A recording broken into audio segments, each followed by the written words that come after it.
우리나라 사람들은 옛날부터 여우를 별로 좋아하지 않았던 것 같습니다.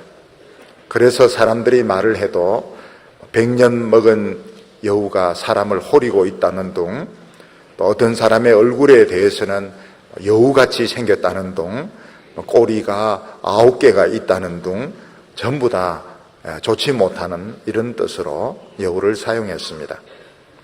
요즘은 좀처럼 보기 어렵지만 한 10년 전만 해도 겨울만 되면 여우를 통째로 목도리로 만들어 가지고 얼마나 비싼 건데, 얼마나 따뜻한데 이러면서 자랑하는 것을 자주 볼 수 있었습니다. 근데 요즘은 여우가 아주 귀한 몸이 되어서 우리나라 정부에서는 어떻게 하면 이 여우를 자연 상태에서 서식하게 할 수 있는가, 그래서 지금 여우를 훈련시켜서 자연 상태로 돌려보내는 일을 하고 있습니다. 얼마 전에 여우 2마리를 훈련시키가 풀어놓았더니 한 마리는 덫에 걸려서 죽고 또 한 마리는 스트레스를 받아가지고 폐가에 들어 아궁이에서 죽은 모습으로 발견이 되었다고 했습니다. 앞으로 계속 여우를 풀어놓아서 온 땅에 여우가 뛰노는 이런 산으로 만들려고 지금 계획을 하고 있고, 또 반달곰을 풀어놓는 일을 계속 했는데 여러 차례 실패를 했지만 이제는 조금씩 반달곰이 지리산에 사는데 적응을 하는 것 같다, 이런 말들이 있습니다. 아프리카 같은 데서도 큰 상처를 입은 야생동물들, 어미를 잃은 새끼 사자들, 새끼 하이에나 같은 경우에 보호를 하고 있다가 상처가 치유되고 어느 정도 자라고 난 뒤에 자연 상태로 돌려보내는데, 일단 한번 사람의 도움을 받은 이 야생동물들은 자연 상태에서 살아가는 것이 굉장히 어렵다고 이야기를 합니다. 예수님께서는 제자들에게 말씀하시기를, 너희를 세상에 보내는 것은 어린 양을 이리 가운데 보내는 것과 같다고 말씀하셨습니다. 우리가 옛날에는 스스로 살아남기 위해서 다 야생의 본성을 가지고 있었습니다. 누군가 공격을 하면 방어 자세를 취하고, 또 어떤 데는 맞붙어서 싸우는 이런 사나운 본성을 가지고 있었습니다. 그러다가 우리가 예수를 믿고 난 뒤에는 이런 야생의 본성들이 다 없어지게 되고 하나님에 대해서 의존적인 이런 사람들이 되었습니다. 우리가 사람의 비유에서 말한다면 야생동물이 사람에게 길들여져 가지고 있다가 거의 가축처럼 된 거나 마찬가지인 것입니다. 이런 짐승들이 야생 상태로 돌아가면은 야생동물과 경쟁해서 살아남을 수가 없습니다. 동물원에서 길러진 곰이나 사자는 아무리 야생으로 돌려보내도 생긴 것만 야생동물이지 이 사냥이 되지 않고 공격을 못하기 때문에 결국 굶어 죽든지 또 사람이 있는 곳으로 결국 돌아오게 됩니다. 예수님께서는 우리가 예수 믿을 때 무엇을 먹을까, 무엇을 입을까 염려하지 말고 모든 것을 다 하나님께 맡기라고 가르쳐 주셨습니다. 어떤 사람이 오른뺨을 때리면 왼뺨을 돌려주고, 속옷을 달라고 하면 겉옷까지 주고 원수까지 사랑하라, 이렇게 말씀하셨습니다. 그래서 우리는 예수를 믿고 난 뒤에 하나님에게 길들여지게 되었고 온순하게 되었고 우리 힘으로는 절대로 살 수 없는 이런 어존적인 존재가 되었는데, 하나님께서는 우리를 다시 야생의 상태로 돌려보내시는 것입니다. 그래서 수험생들은 좋은 대학에 들어가기 위해서 치열하게 경쟁을 해야 되고, 중고등학생들은 학교에서 덩치 크고 성질 나쁜 애들로부터 괴롭힘을 당할 때도 살아남아야 되고, 청년들은 직장을 구하기 위해서 이리저리 뛰어야 되고, 어른들은 직장에서 밀려나지 않기 위해서 버텨야 되고, 사업에 실패하지 않으려고 경쟁을 해야 되는 이런 입장에 있는 것입니다. 이것은 마치 어린 양이 이리와 경쟁하는 것과 같습니다. 어린 양이 이리와 경쟁하면 절대로 이길 수 없고 그냥 한순간에 물려서 죽고 말 것입니다. 그래서 실제로 우리가 이 세상에서는 살아남지 못하고 다른 사람과의 경쟁에서 밀릴 수밖에 없는데, 참 놀라운 것은 우리가 살아남게 되고 또 어떤 때는 엄청난 복을 받게 된다는 것입니다. 이것은 하나님께서 우리를 지켜주셔서 가능한 것이지 우리가 머리가 좋고 똑똑해서 성공하는 것이 절대로 아닌 것입니다. 우리 성도들은 세상에서 살면서 많은 위기를 느끼고 또 절망을 느낄 때가 많습니다. 우리는 이런 생생한 모습을 오늘 성경 말씀 믿음의 조상 그 이삭이 경험한 데서 너무나도 생생하게 보게 됩니다. 이삭은 하나님의 말씀에 순종해서 살려고 애를 쓰지만 가나안 땅에 흉년이 오게 되고 또 자기가 살려고 간 그랄 땅 사람들은 정말 무지막지한 이런 사람들이었습니다. 이런 가운데서 하나님은 이삭을 지켜주셨고 복을 받게 하여 주셨습니다. 오늘 우리 성도님들은 오늘 말씀을 하나님이 나에게 주시는 약속의 말씀으로 믿으시기를 바랍니다. 오늘 첫 번째 보면 이삭 때에도 가나안 땅에 큰 흉년이 일어난 것을 성경은 보여주고 있습니다. 이삭은 믿음의 조상 아버지 아브라함이 늙어서 돌아가시고 이제는 자신의 힘으로 살아야 되는 처지가 되었습니다. 그런데 이삭이 가나안 땅에서 하나님의 말씀을 가지고 살려고 하는데 아버지 아브라함이 겪었던 것과 같은 큰 흉년을 또 겪게 되었습니다. 이때 이삭도 먹을 것이 없고 가축을 먹일 풀이 없으니까 아버지가 했던 것처럼 애굽으로 에집트로 내려가게 되었습니다. 창세기 26장 1절 말씀을 보면 아브라함 때의 첫 흉년이 들었더니 그 땅에 또 흉년이 들매 이삭이 그랄로 가서 블레셋 왕 아비멜렉에게 이르렀더니 이렇게 말씀하고 있습니다. 가나안 땅은 하나님께서 아브라함에게 살라고 부르신 땅인데 그 약속의 땅, 축복의 땅에 큰 흉년이 들었던 적이 있었습니다. 왜 하나님이 살라고 하셨고 왜 하나님이 약속하신 땅에 흉년이 들었을까요? 우리는 그 이유를 다 알지 못합니다. 우리가 신약 성경 보면 예수님과 제자들이 같이 탔던 그 배에도 큰 폭풍우가 몰아붙였던 적이 있었고 하나님이 살라고 약속하신 이 약속의 땅에도 큰 흉년이 들었던 적이 있었던 것입니다. 팔레스타인 땅은 우리처럼 비가 늘 오는 것이 아니고 1년에 2번 옵니다. 이때 비가 오지 않으면 농사는 망치게 되고 소나 양을 치는 사람들은 풀을 얻지 못하기 때문에 가축이 다 굶어 죽게 됩니다. 이때 사람들이 피할 수 있는 곳은 애굽 땅, 에집트밖에 없었습니다.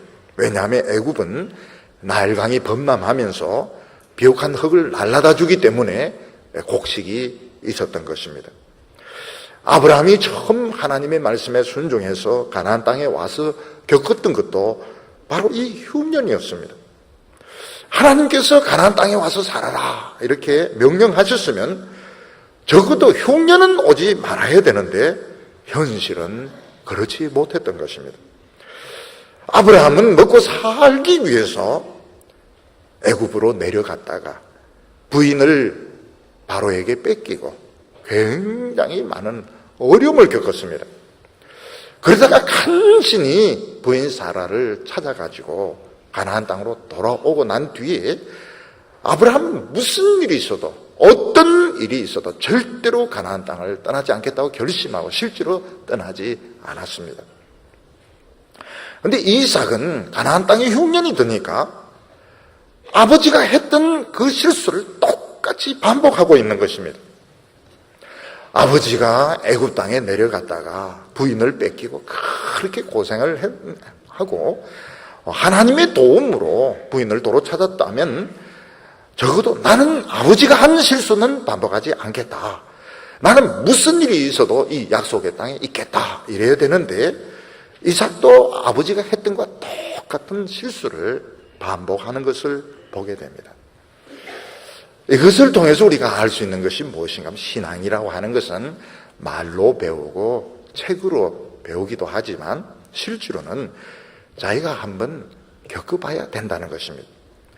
성경 공부할 때는 가나안 땅은 약속의 땅이야, 꼭 있어야 되지 이랬지만 실제로 먹고 살 것이 없어지는 현실적인 어려움을 겪게 됩니다. 누구나 다 이 애굽을 향하여 가게 되어 있는 것입니다.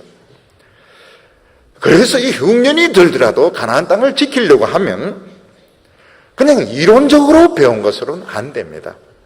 자기가 한번 다 겪어보고 정말 하나님의 말씀은 살아있구나, 능력이 있구나, 이걸 겪어봐야 이 말씀을 대로 순종할 수 있는 것이지 그냥 귀로 들은 것 가지고는 소용이 없는 것입니다. 그래서 이삭은 아버지가 그래 실컷 고생했다는 그런 이야기를 다 듣고서도 흉년이 드니까 똑같이 아버지가 했던 것 똑같이 애굽을 향하여 내려가고 있었던 것입니다. 근데 중간에 하나님께서 이삭에게 나타나셔서 애굽으로 내려가지 말라 이렇게 말씀을 하셨습니다. 26장 2절을 보면 여호와께서 이삭에게 나타나 가라사대 애굽으로 내려가지 말고 내가 내게 지시하는 땅에 거하라 이렇게 말씀하셨습니다. 하나님께서는 이삭이 흉년이 들었다고 해서 가나안 땅을 버리고 애굽으로 내려가는 것을 원치 아니하셨습니다. 왜 그렇게 하셨을까요? 지금 가나안 땅은 먹을 것이 없고 또 여전히 죄악이 많은 곳이지만 그럼에도 불구하고 가나안 땅은 여전히 하나님의 말씀이 임하는 하나님의 말씀의 현장이었습니다. 그래서 하나님께서는 이삭에게 당장 먹을 것이 없고 가축에 풀이 없다고 해서 이 하나님의 말씀이 임하는 것을 쉽게 포기하지 말라 이렇게 명령하셨던 것입니다.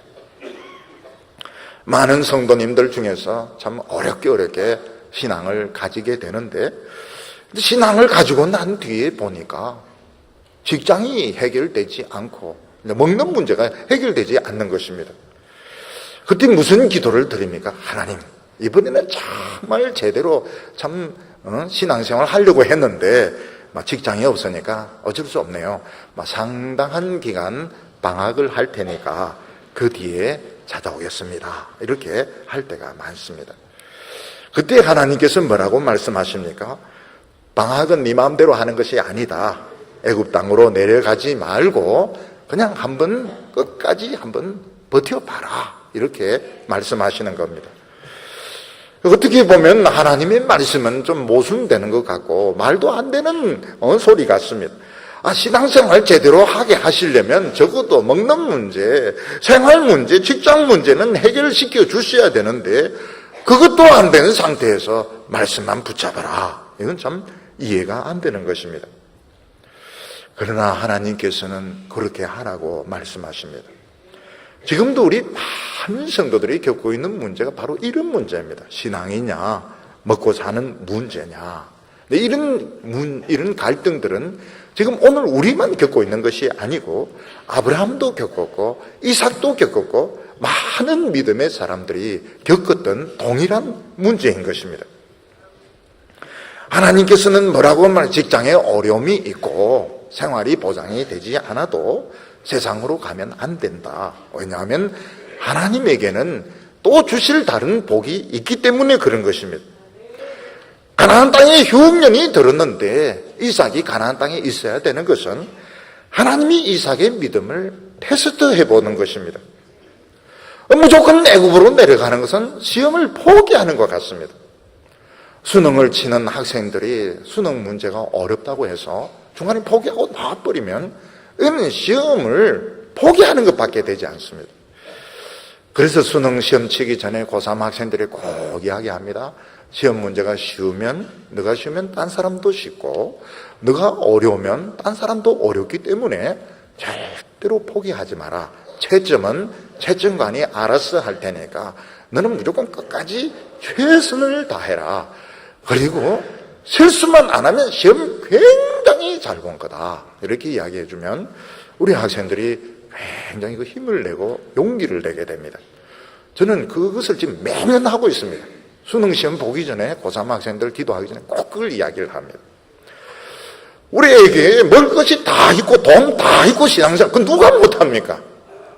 내가 원하는 거 부족한 거 하나도 없는데 잘 믿으라. 누구나 다 할 수 있는 것이죠. 먹는 문제도 해결이 안 되고 결혼도, 자녀들의 결혼도 해결 안 되고, 여기서 믿음으로 살아남는 이것이 하나님의 시험의 테스트인 것입니다. 왜 그렇게 하시는지 오늘 하나님이 설명을 하십니다. 여기 3절에 보면 이 땅에 유하면 내가 너와 함께 있어 내게 복을 주고 내가 이 모든 땅을 너와 내 자손에게 주리라. 내가 내 아비 아브라함에게 맹세한 것을 내게 주어 내 자손을 하늘의 별과 같이 번성케 하며 이 모든 땅을 내 자손에게 주리니 내 자손을 인하여 천하 만민이 복을 받으리라. 왜 하나님께서 이삭에게 이런 어려운 시험을 주십니까? 내 아버지 아브라함이 받았던 그 하늘의 복을 상속하려면 이 시험에 테스트를 해야 되는 겁니다. 왜 교회가 믿노라 하면서 돈 가지고 모든 것을 하려고 하고 우리가 세상 거 가지고 세상 신앙생활을 하려고 하는가? 이 하늘의 테스트를 패스를 못해서 그런 것입니다. 예수님은 분명히 천국은 돈으로 가는 데가 아니라고 했는데 보면 다 돈으로 하고 있는 거예요. 왜 그러느냐? 아직 이 시험을 테스트 못해서 그런 것입니다. 하나님께서 이삭에게 아브라함에게 주신 이 하늘의 복이 너에게 상속되게 되어 있지만 이걸 너 것으로 가지려면 이 시험에 합격을 해야 되는데 흉년에 하나님의 말씀을 가지고 살아남아야 되는 것입니다. 길이 없는 곳에서 믿음으로 살아남아야 되는 것입니다. 그렇게 할 때 하늘의 복이 너에게 주어질 것이다. 세상 것 잔뜩 가지고 나 잘 믿습니다. 그건 누가 못하겠나요? 누구든지 다 할 수 있는 것이죠. 없는 가운데서, 불가능한 가운데서 기도응답이 있고 부흥의 역사가 일어나는 것이 하늘의 복인 것입니다. 두 번째로 이삭은 그랄 땅에서 또 양식 말고 또 다른 어려움을 겪게 됩니다. 이삭의 믿음이 참 얼마나 참 귀한 믿음인가 하면 지금 짐을 다 싸가지고 애굽으로 가다가 하나님이 가지 마라. 중간에 그냥 짐 풀고 주저앉아 버립니다. 그 중간이 어딘가 하면 블레셋 땅, 그랄 땅이었습니다. 근데 그랄 땅 사람들은 굉장히 고약한 이런 습성을 가지고 있었는데 그 고약한 습성이 무엇인가 하면 남의 부인이 아름답고 이쁘면 부인 뺏어버리고 남편 죽이는 이 공공연하게 남의 여자를 뺏는 이런 습성이 있었던 것입니다. 그러니까 이 그랄 땅 사람들은 어떤 사람인가 하면 전혀 하나님 앞에 길들여지지 않은 정말 거친 이런 야성의 습성을 가진 이런 사람들이었던 것입니다. 이삭은 여기서 참 고민을 하다가 아버지 아브라함이 했던 것과 똑같은 거짓말을 합니다.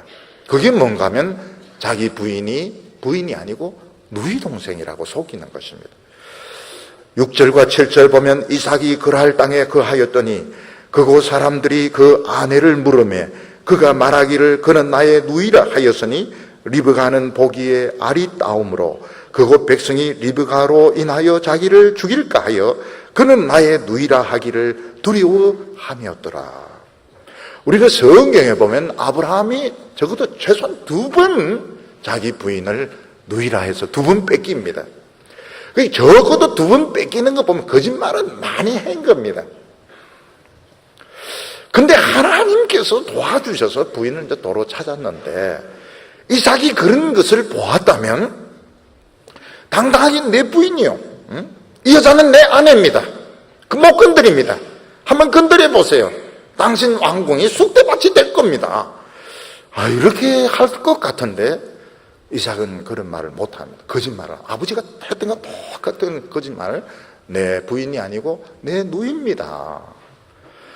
이런 거 보면 거짓말도 이 DNA 속에 들어있는 것 같아요.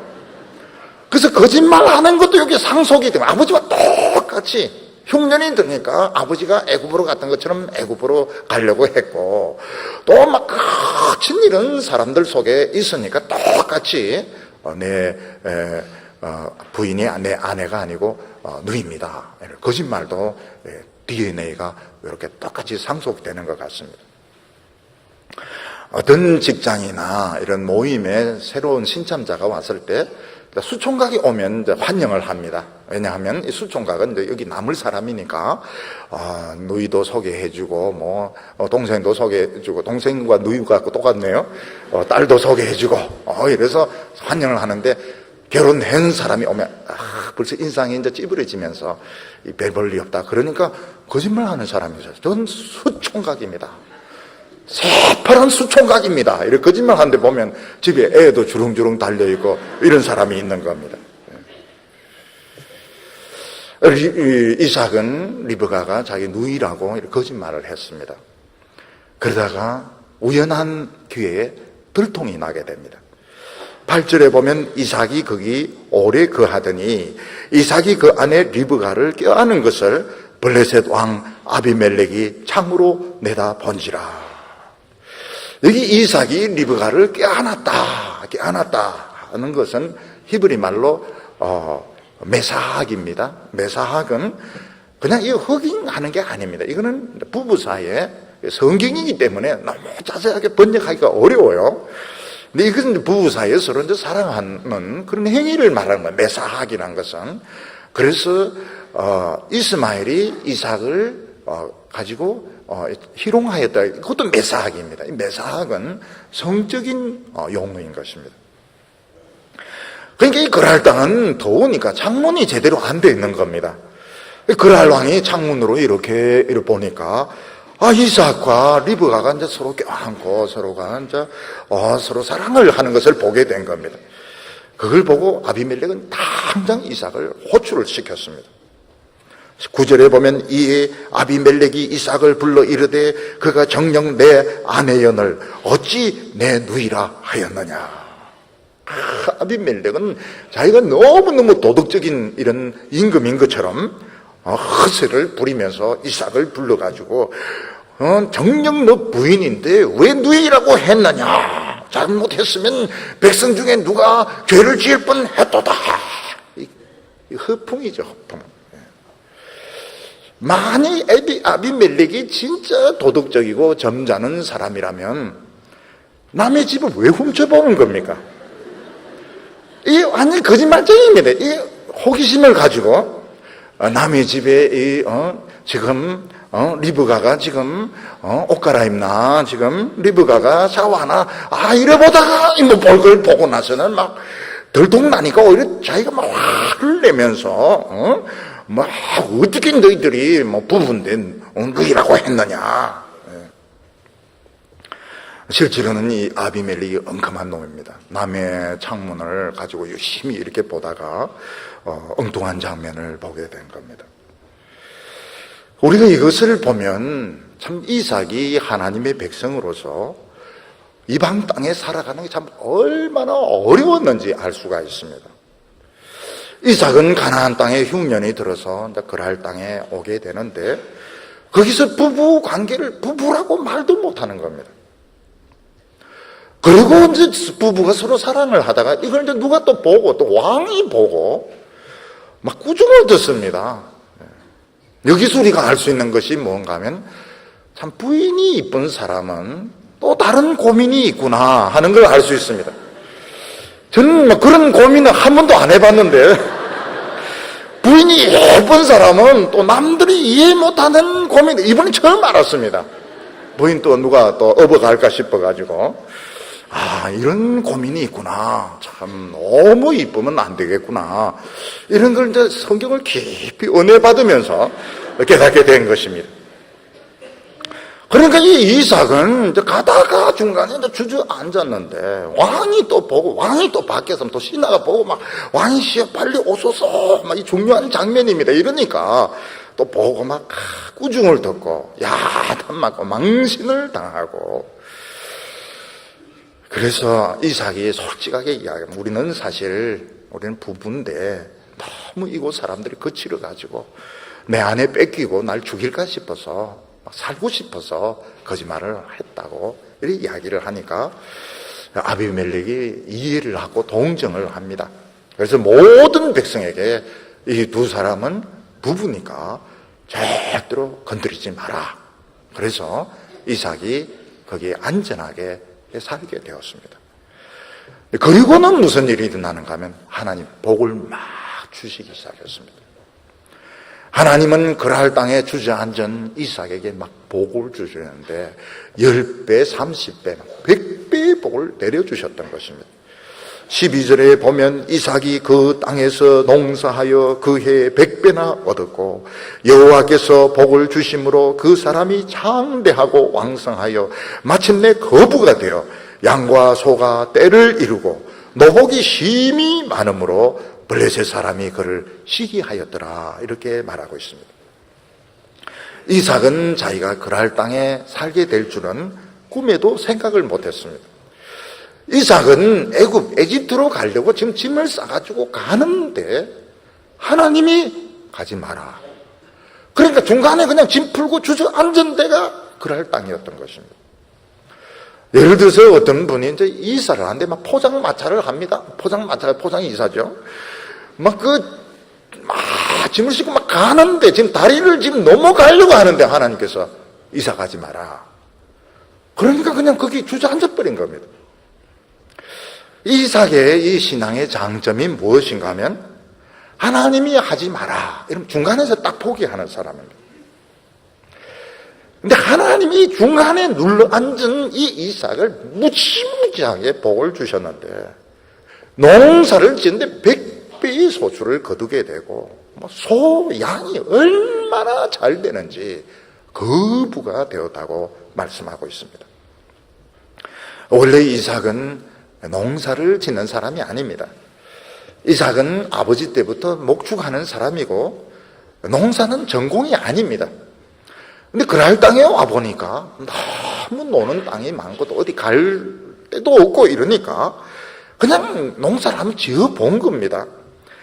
근데 농사가 얼마나 잘 되는지 그냥 시험 삼아서 그냥 땅이 놀고 있으니까 농사를 했는데 얼마나 농사가 잘 되는가 하면 100배의 소출을 거두게 되었고, 전공이 목축입니다. 목축 전공은 양, 소는 너무너무 잘 되어서 거부가 되었던 것입니다. 하나님께서는 중간에 주저앉은 이삭을 축복하신 이유가 무엇입니까? 이삭이 지금 갑니다.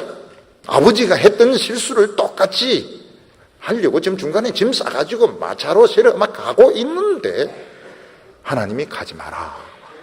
그 자리에서 짐 풀고 그냥 주저앉아 버리는 겁니다.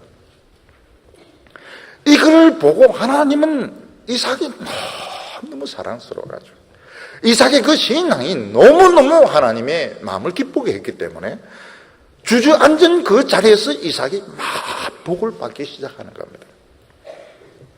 우리 성도님들 중에도 보면 꼭 어느 곳으로 지금 가려고 목적한 것은 아니었는데 중간에 지나가다가 이제 은혜를 받고 주저앉았는데 거기서 복을 받은 분들도 굉장히 많이 있습니다. 하나님께서 기뻐하시는 것이 나 계획을 다 세웠고 지금 일을 추진하고 있는데도 하지 마라. 중간에 딱 포기하고 딱 주저앉았는데 이게 하나님 보시기엔 보통 신앙이 아닌 겁니다. 우리가 이 세상 사람들 보면 특히 하나님 말씀이 귀 안 들어간 사람 보면 자기가 한번 생각 끝까지 하면 중간에 하지 마라 끝까지 합니다. 왜냐하면 자기 생각이 확고하기 때문에 그리고 자존심이 있기 때문에 끝까지 합니다. 오늘 우리 사회에서 볼 수 있는 게 바로 이런 현상입니다. 자기가 한번 한다 하면 누가 뭐라고 하든지 옳다 틀다든지 안 듣습니다. 끝까지 하고 더 하고 그리고 돌아오지도 않고 이런 게 야성의 습성이죠. 하나님의 말씀이 들어간 사람과 안 들어간 사람 딱 구별이 됩니다. 하나님의 말씀이 딱 들어간 사람은 이미 내가 계획을 세우고 지금 추진하고 있어도 하나님이 이건 안 좋다 이러면 거기서 그냥 딱 그만둬 버립니다. 근데 다른 사람들은 내가 이제 유능하다는 소리 듣고 싶고 또 내가 한번 말을 했기 때문에 끝까지 결국 끝장을 지금 보려고 하는데 하나님은 그런 사람을 가치 없이 봅니다. 아이고 저거는 인간이 덜 됐구나. 아예 상대를 안 하시는 겁니다. 평소에 하나님의 말씀이 딱 들어간 사람은 이삭같이 그냥 짐 꾸리고 가다가 하나님 가지 마라. 돌아가지도 않고 더 가지도 않고 그냥 거기서 이제 짐 풀고 앉아가 빈 땅에 있으니까 이제 농사도 짓고 목축을 하는데 거기서부터 막 복을 받는데 100배의 복을 받고 자기가 원래 하던 목축은 더 큰 복을 받았던 것입니다. 근데 이게 꼭 좋은 것은 아니었습니다. 오늘 세 번째로 보면 그랄 사람들의 텃세가 나타나게 됩니다. 이삭이 중간에 주저앉은 곳에서 엄청나게 복을 받고 부자가 된 것이 꼭 좋은 일이 아닌 것이 바로 그 본토 사람, 그랄 사람들이 이삭을 시기를 하게 되고 텃세를 부려가지고 결국은 쫓아내 버린 것입니다. 우리가 여기서 참 하나님의 백성들이 이 세상에서 살기가 참 어려운 것이 바로 이런 것입니다. 어떤 사람이 이제 다 지역에 가서 돈을 많이 벌고 성공해도 사실 엄청 그 토착 세력들이 엄청나게 말도 안 되는 이유를 가지고 터집을 잡고 흠집을 내고 이러는데 저는 이 우리나라만 그런 줄 알았더니 전 세계가 다 그렇다는 걸 알게 되었습니다. 저는 우리나라만 시기공화국인 줄 알았더니 정치하는 사람은 다 똑같습니다. 누군가 좀 떴다, 누군가 좀 성공했다, 누군가 새로운 인물이 나타났다 이러면 배가 살살 아픈 겁니다. 그래서 막 모든 흠집이 있으면 찾고 없으면 만들고 그래서 결국은 그 사람을 거의 반신불수로 인생 폐잔병으로 만들고 오는데 직성이 풀린 거예요. 이게 인간의 본성입니다. 어떤 사람이 사업에 성공해서 큰 기업을 이루면 그게 끝난 게 아닙니다. 그때부터는 막 강성 노조가 생기기도 하고 또 정부 관리들이 막 애를 먹이기도 하고 그리고 직원들이나 뭐 다른 업종에 있는 같은 업종에 있는 사람들이 막 견제를 하게 되고 이렇게 해서 결국은 이제 주저앉히려고 하는 것입니다. 우리 성도들이 세상에서 이제 조금 먹고 살만하고 좀 기반 잡으려고 하면 생각지 못했던 이 토착 세력들 엄청난 시기 질투, 견제에 나타나는데 마음이 답답하죠. 마음이 답답하고 어떤 때는 참 주저앉게 될 때도 있고 근데 이때 이삭은 굉장히 넓은 마음을 가집니다. 넓은 마음을 가져서 이 위기를 헤쳐나가게 됩니다. 15절과 16절 보면 그 아비 아브라함 때에 그 아비의 종들이 판 모든 우물을 막고 흙으로 메웠더라. 아비멜렉이 이삭에게 이르되 내가 우리보다 크게 강성한즉 우리를 떠나가라. 이삭이 그랄 땅에서 농사에 성공하고 목축에 성공할 수 있었던 것은 아버지 아브라함이 여기에 산 적이 있었고 아브라함은 믿음만 좋은 사람이 아니고 우물을 파는 전문가였던 것입니다. 그래서 그랄 땅에서 많은 우물을 찾아내었습니다. 이 중동 지방에 가면 기름은 별게 아니에요. 기름은 너무 흔하기 때문에 별게 아니에요. 우물이 중요합니다. 우물 하나 파면 이게 이제 배부자가 되는데 아브라함은 우물을 파내는 이 전문 기술을 가진 어느 누구도 따라올 수 없는 우물 파는 이 기술자였던 것입니다. 이삭은 그랄 땅이 자기 본토가 아니고 나그네 아닙니까? 자기 땅이 아닌 곳에서 성공하면 그 토착 세력이 굉장히 그 시기를 하게 됩니다. 어떤 사람이 임대한 그런 빌딩에서 사업이 굉장히 성공을 했습니다. 유치원이 잘 되고 음식점이 잘 되고 병원이 잘 되고 그러면 이제 주인이 집세를 엄청 올리든지 쫓아내든지 이래서 이제 자기가 이제 그걸 하려고 하는 겁니다. 근데 울며 겨자 먹기로 집세를 엄청나게 올려주든지 이제 딴 데로 가야 돼. 결국 이제 사람은 자기 빌딩을 가지려고 애를 쓰는 이유가 남의 땅에서 이제 잘 되면 결국은 이게 이제 시기를 당하게 되고 어려움을 겪게 되니까 그런 것입니다. 블레셋 사람들은 이삭의 농사의 비밀이 우물에 있다는 걸 알고 우물을 다 메워버립니다. 그리고 너는 이제 부자가 되었으니까 여기서 떠나가라. 우물 다 메워버리고 너는 여기서 나가라. 그러면서 이삭을 농사도 짓지 못하고 목축도 하지 못하고 아예 그랄 땅에 발을 붙이지 못하도록 내어 쫓아버렸던 것입니다. 너무 억울한 일입니다. 이삭은 이렇게 부자가 된 것이 그랄 사람들에게 해를 끼친 것도 아니고 정말 하나님이 복을 주셨고 아버지 아브라함이 판 그 우물을 가지고 그 우물의 노하우를 가지고 농사를 지었는데 결국 나그네이기 때문에 여기 사람이 아니기 때문에 결국은 쫓겨나게 되는 것입니다. 이럴 때 이제 사람들은 싸우려고 합니다. 엄청난 이권이 있기 때문에 싸우려고 합니다. 종들 중에서는 우리 전쟁하자, 우리 전쟁해서 끝까지 우리 땅을 지키자 이런 사람도 있고 우리가 여기서 밀리면 이제 계속 밀리게 되는데 그럼 우리를 굉장히 우습게 할 거다. 우리가 본때를 보여가지고 우리가 그렇게 만만한 사람이 아니라는 것을 보여주자. 어떤 사람은 엄청난 권리금을 받자, 뜯어내자 이럴 수 있는데 이게 전부 죽는 길입니다. 여기가 자기 땅도 아닌데 나그네가 전쟁하면 완전히 몰살당하게 되는 겁니다. 근데 이삭은 절대로 그럴 사람들과 돈 때문에 싸우지 않습니다. 왜냐하면 나는 하나님의 복을 상속받은 존귀한 사람인데 이거 가지고 싸울 필요가 없는 겁니다. 돈 때문에, 우물 때문에, 이권 때문에 싸워가지고 내 존귀함을 깨뜨릴 필요가 하나도 없는 것입니다. 그 사람들은 몇 번이라고 싸우려고 하지. 나는 싸울 필요, 싸우면 오히려 손해인 겁니다. 그래서 이삭은 그 길을 떠납니다. 떠날 수 있었던 것이 무엇인가 하면 이삭에게는 많은 그 아버지의 정신적인 유산이 있었기 때문입니다. 이삭은 어렸을 때 아버지로부터 내가 그랄 땅에서 여러 곳에 우물을 판 적이 있다 이런 이야기를 들었던 것 같아요. 그리고 그 우물을 찾는 방법을 또 가르쳐 줬는지도 모릅니다. 어디에 나무를 심어 놓았다든지 이런 식으로 해서. 그래서 이삭은 나는 하나님의 축복을 받은 사람이고 아버지의 엄청난 이 정신적인 유산을 받은 사람으로서 이 눈앞에 있는 이 이권, 이 우물, 돈 이거 가지고 난 싸우지 않겠다. 깨끗하게 물러갑니다. 왜냐하면 믿는 구석이 있어서 그런 겁니다. 요게 없는 사람은 끝까지 물고 뜯고 싸웁니다. 왜냐하면 그게 전부기 때문에 속이 너무너무 좁아지게 됩니다. 사람이 눈앞에 있는 걸 가지고 싸우면 너무너무 속이 좁아져가 똑같은 인간이 되는 것입니다. 이삭은 이제 기억을 더듬습니다. 아버지가 또 딴 데 우물을 팠다는데 그걸 한번 찾아보자. 찾습니다. 파보니까 물이 또 나옵니다.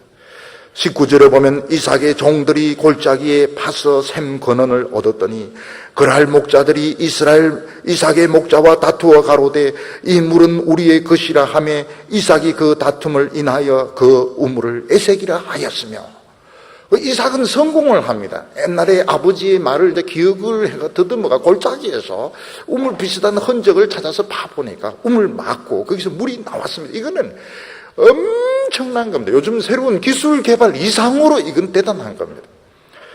근데 그날 목자들이 와서 이거 우리 거다 하면서 뺏어버리는 겁니다. 그래서 이삭이 그곳 이름을 에색이라고 이렇게 짓는데 이것은 다투었다 이런 뜻입니다. 이삭의 마음의 원칙이 뭡니까? 나는 절대로 그럴 사람들과 우물과 눈에 보이는 이권과 돈 가지고 싸우지 않겠다. 왜냐하면 나는 하나님의 종이고 엄청난 이 축복의 유산이 있고 하늘의 복을 가진 사람인데 이 땅에 있는 것 가지고 난 싸우지 않겠다 결심을 했던 겁니다. 그래서 또 기억을 더듬어 또 딴 데는 없을까? 또 이제 생각이 납니다. 또 그곳에서 우물 비슷한 흔적을 찾아가지고 또 파보니까 또 우물이 나. 이건 정말 놀라운 기적이었습니다. 근데 이걸 또 뺏깁니다. 21절에 또 다른 우물을 팠더니 그들이 또 다투는 고로 그 이름을 신나라 하였으며, 이 신나는 반대했다는 것입니다. 반대할 때 보면 신나 확 뿌리고 불 지르고 이렇게 하지 않습니까? 신나라 하였으며. 지금 세 번이나 이 우물을 뺏기는 것. 이건 돈으로 치면은 엄청난 겁니다. 엄청난 거. 근데 이삭은 또 옮깁니다. 왜냐하면 무궁무진한 영감과 그 영적인 유산, 아버지가 물려준 축복의 유산이긴 또 갑니다. 22절에 이삭이 거기서 옮겨 다른 우물을 팠더니 그들이 다투지 아니하였으므로 그 이름을 로봇이라 하여 가로되 이제 여호와께서 우리의 장소를 넓게 하셨으니 이 땅에서 우리가 번성하리로다.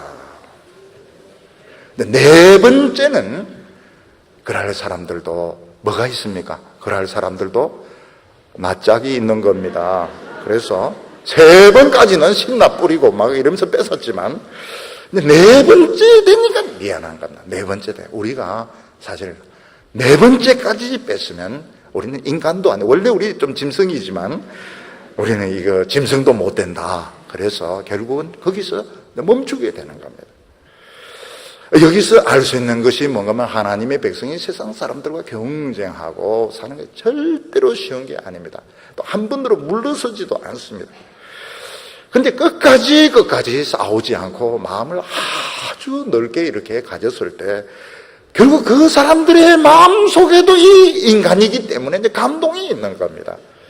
그래서 이삭은 하나님이 넓은 장소를 주셨다. 로봇이라고 이름을 지었지만 실제로 장소가 넓은 것이 아니고 이삭의 마음이 넓었던 것입니다. 우리나라 사람들 보면 땅이 좁아서 그런지 굉장히 싸웁니다. 너무너무 싸우고 작은 거 가지고 철저하게 싸우는데 땅이 좁은 것이 아니고 그들의 마음이 좁은 것입니다. 이것은 절대로 하나님이 주신 마음이 아닙니다. 이거는 마귀가 준 마음인 것입니다. 오늘 우리 성도님들은 남들이 가지지 못한 엄청난 축복의 유산이 성경책에 다 들어있고 하늘에 하나님의 복이 우리를 위하여 쌓여 있습니다. 우리 성도들은 결심을 내가 세상 사람들과 똑같아지지 않겠다. 똑같이 얼굴 붉히고 욕하고 싸운다면 우리는 너무너무 많은 것을 손해를 보게 되는 것입니다. 사랑하는 성도 여러분, 오늘 예배를 드리면서 마음을 넓은 마음을 가지시기를 바랍니다.